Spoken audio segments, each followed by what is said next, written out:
tek ju të vërtetën që jo, nuk do ta marrim si një akt mafioz, do ta marrim si një akt terrorist, sepse në mes të një zone kaq shumë të ruajtur për shkak të raportit që ka me ndërkombëtarët, që do të thotë Rinasi lidh jo vetëm Ballkanin, po thjesht të kujtoj gjithë botën, sepse përmes Rinasit qytetarët udhtojnë me avion dhe duke qenë se është një ndër vendet më të sigurta ose duhet të ishte një ndër vendet më të sigurta si në brendësi ashtu edhe jashtë atij perimetrit, sepse perimetri i avionit nuk është ajo që kontrollohesh, po është përtej asaj dhe brenda asaj, që do të thotë ky nuk është thjesht një akt mafioz, është akt terrorist, cënon sigurinë publike, sigurinë kombëtare, sigurinë ndërkombëtare dhe shumë faktorë të tjerë. Jemi edhe në NATO. Nuk ka rëndësia je në NATO, por e rëndësishmja është që këtu dylber duhet i themi njerëzit të vërtetën. Ngjarjet kriminale ose ngjarje të tilla si akte terroriste të cilët kanë ndodhur me vrasja e gjyqtarit nuk ishte thjesht një mosmarrveshje mafioze. Mirë, ngjarje të ndryshme që janë vrarë njerëz të pafajshëm, jo se ata që janë vrarë janë të fajshëm, po te këto dy bravo, kanë gatuar brenda gjykatës së apelit. Si kjo brenda pra tek perimetri i sigurisë së Rinasit, pra për vendi ku ka ndodhur, ndoshta do të tregon cenim kombëtar. Tregon cenim kombëtar të sigurisë kombëtare, sepse siguria kombëtare nuk është se është thjesht te kufit, pra do të ruajmë kufit tona.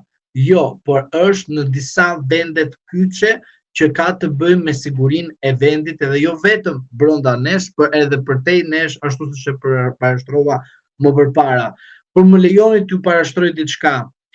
Qeveria shqiptare dhe shqiptarët, një pjesë e tyre, jo të gjithë, nuk po kuptojnë çfarë po ndodh. Po na ndodh një hataje kaq shumë e madhe, se sa nuk do jemi të gatshëm të përballemi me çdo lloj akti tjetër më të rëndë se kaq.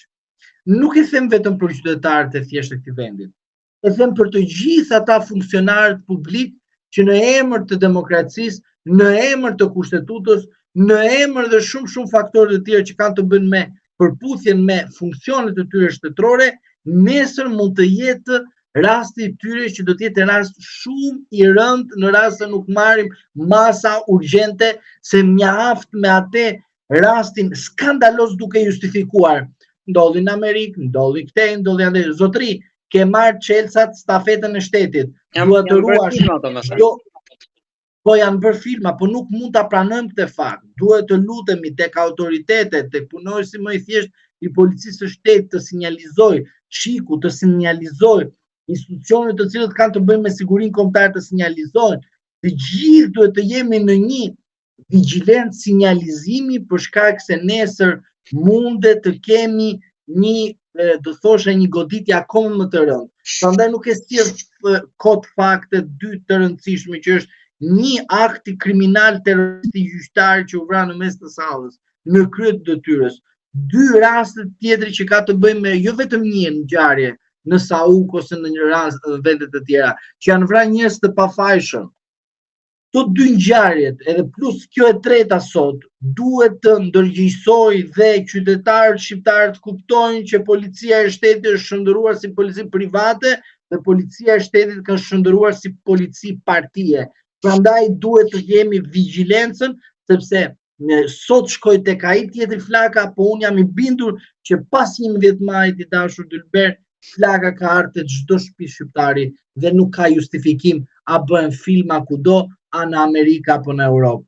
Ne jemi në një situatë emergjente dhe duhet merren masa. Jo të kemi viktimën edhe pastaj themi erdhi momenti të marrim masa. Kjo nuk quhet mbrojtje dhe kjo nuk quhet rend sigurie. Shqyqy që nuk kapi ndonjë plumë që ndonjë pafajshëm aty avokat. Po si kanë po edhe këta të cilët u arratisën ai shpejt avokat, se Berisha thotë që ka ngrej një pikë pyetje që mos ka gish policia, thot Berisha. Shiko, ajo që unë besoj është që ti jemi realist për sa i përket rastit ose qëndrimit të zotit Berisha, ndonjëherë ai ka edhe të drejtë kur thot në gjë dhe pastaj del e vërteta. Fillimisht fillojnë edhe mbulojnë bën ato. Ka dalë shumë herë bllok. Manovrat e tyre, po nuk ka rëndësi, ka dalë bllok sepse janë manovra që luan në mes. Por në fund fare, unë duhet të them, asnjë qytetar që ka një mosmarrveshje nuk është rruga e zgjidhjes së sapeve nëpërmjet armës. Ka rrugë të tjera të cilët mund të gjejmë rrugëzgjidhje. Dhe as ajo fjalë fajshëm, edhe pa fajshëm, nuk e dim ne. Nuk mundet ne të paragjykojmë sepse kush